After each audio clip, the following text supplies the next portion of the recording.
Hi friends, ఈరోజు మనం చింత చిగురు పప్పు చేసుకుందామా. ఒక 30 కప్పు కందిపప్పు తీసుకున్నా అండి. కడిగేసుకుందాం. కందిపప్పు కడిగి పెట్టుకున్నా. కొద్దిగా పసుపు,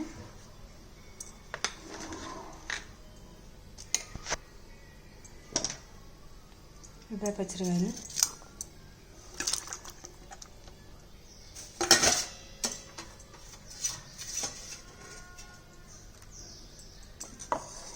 పప్పు పొయ్యి మీద పెట్టేసి ఒక 2-3 విజిల్స్ రానిద్దామండి. ఇప్పుడు చూద్దామా ఫ్రెండ్స్ ఎట్లా అవుతుందో. పప్పు ఉడికేస్తుంది కదా.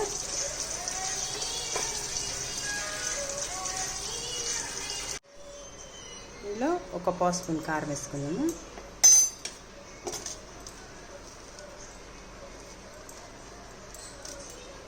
చింత చిగురు ఉంది కదండి, చింతచిగురు బాగా మెత్తగా ఇట్లా అనేసి పెట్టేసుకున్నాము. ఆకులు కూడా బాగుంటుంది, కాకపోతే ఇలా చేస్తే ఇంకా బాగుంటుంది.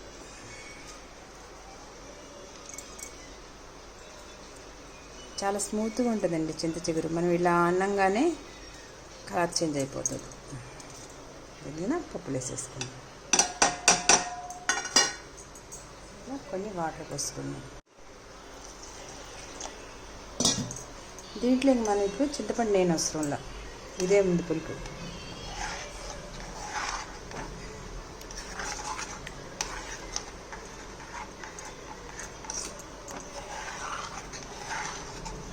ఒక 5 మినిట్స్ అలా పెట్టేసుకున్నాము మనం. ఈ ఆకంతా ఉడికిపోతుంది.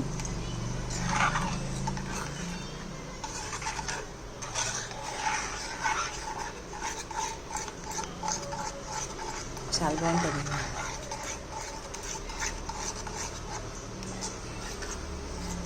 మీకు దీంట్లో నచ్చితే వడియాలు ఎంచుకోండి, లేదంటే కోడిగుడ్డు పొరుటు పెట్టుకోండి, లేదంటే ఆలు ఫ్రై పెట్టుకోండి. ఏదైనా బాగుంటుంది.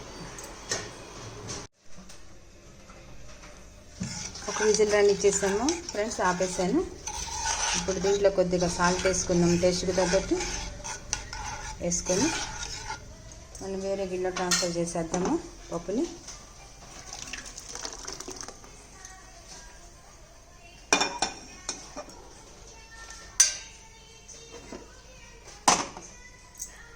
ఇప్పుడు ఈ పప్పుని తాలింపు పెట్టుకుందాం. ఇప్పుడు ఒక గరిటె ఆయిల్,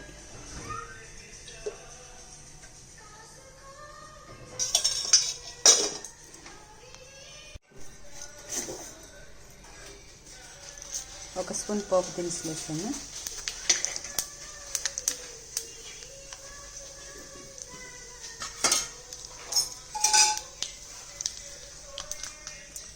ఆనియన్, వెల్లుల్లి, కరివేపాకు, మిర్చి.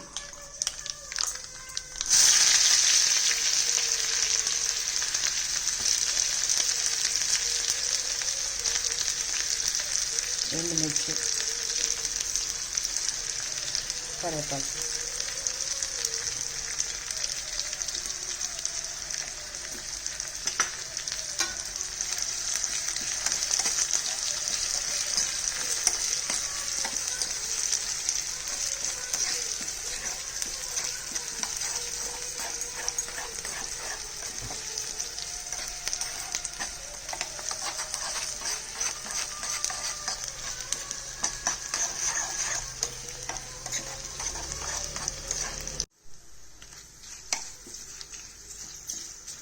పోపు మంచిగా ఎగితే మంచి స్మెల్ వస్తుంది ఫ్రెండ్స్.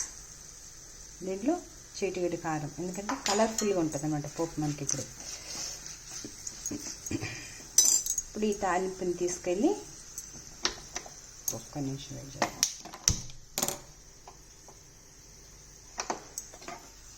దీంట్లో వేసేద్దాం.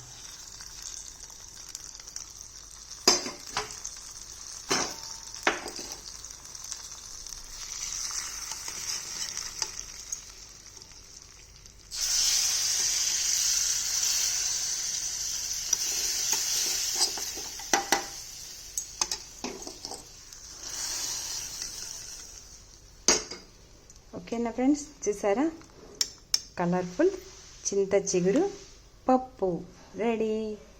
ఇప్పుడు దీంట్లో మీరు ఏ ఫ్రై అయినా ఓకే, ఏం ఫ్రై చేసుకునే ఓపిక లేదు ఎండకి అనుకుంటే 2 అప్పడాలు ఎంచుకొని తినేసేయండి, లేదంటే 1 ఆమ్లెట్ వేసుకొని తినేయండి ఫ్రెండ్స్. బాయ్, గుడ్ మార్నింగ్ అందరికీ. Please subscribe my YouTube channel Kitta Ganesh. మీకు నచ్చితే ఒక కమెంట్, 1 లైక్. Bye friends.